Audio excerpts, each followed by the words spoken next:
פרשת תצווה, ובסייעתא דשמיא התורה מתחילה לתאר את העבודה במשכן.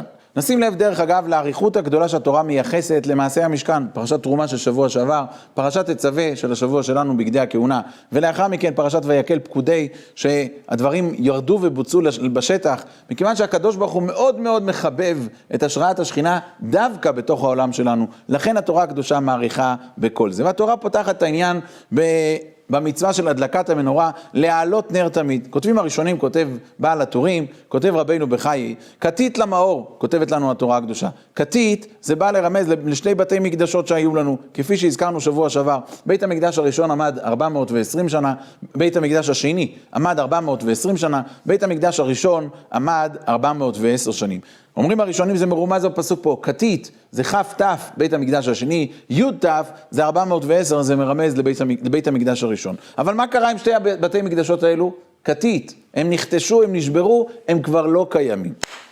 אומר רבינו בחיי, אין צל של ספק שאם התורה מדברת על שתי בתי מקדשות שהיו, היא ודאי מתייחס לבית המקדש העתידי, שאליו אנחנו מייחלים ומשתוקקים. אומרת לנו התורה הקדושה להעלות נר תמיד, כי בית המקדש הראשון והשני כתית, נשברו, נחרבו. בית המקדש השלישי שאליו אנחנו מייחלים, הוא בבחינה של להעלות נר תמיד, שם יהיה השראת השכינה לנצח ולנצח נצחים. אומרת לנו התורה הקדושה בשבוע שעבר, כשהיא מדברת על מעשה המשכן, אומרת התורה הקדושה, מקשת תעשה המנורה. שואלים כל הראשונים, בתורה כתוב תעשה תף יוד עין שיני, ולפי כללי הדקדוק היוד היא מיותרת. הראשונים טורחים להסביר מה התורה מתכוונת עם האות יוד המיותרת. אבל ייתכן שאולי התורה רוצה לרמוז לנו איזשהו מספר, ושוב, אנחנו לא רוצים להיות מחשבי קיצים, אבל אם נשים לב למספר תעשה, הגימטריה של המילים תעשה זה תשפ"ה.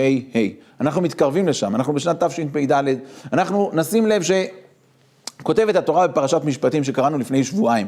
אומרת התורה הקדושה, וחג האסיף בצאת השנה. זאת אומרת, חג האסיף הוא נקרא עדיין שייך לשנה שעברה. חג הסוכות, למרות שהוא בעצם בתחילת השנה החדשה, הוא שייך עדיין לשנה שלפניה. נשים לב ששנת תשפ"ג הייתה שנת של מוצאי שביעית. אומרים חז"ל מוצאי שביעית בן דוד בא. מתי התחיל האירוע, המצב שאנחנו נמצאים בו? ביום האחרון, שעדיין שייך לשנת תשפ"ג.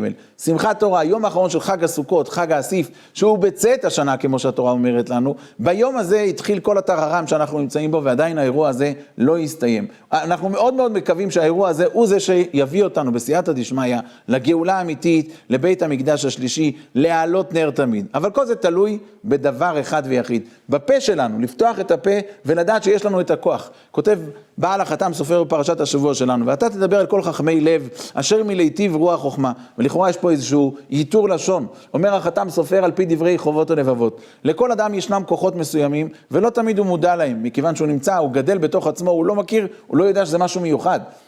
רק אם יבוא מישהו מבחוץ ויעיר את תשומת ליבו, ידידי היקר, יש לך את היכולות, יש לך את הכוחות האלו, אז הוא ידע אכן לנצל אותם כמו שצריך. ואלמלא כן, זה ירכיב כמו הזרע שנמצא באדמה, שאם אף אחד לא מטפח אותו, הוא הולך לאיבוד.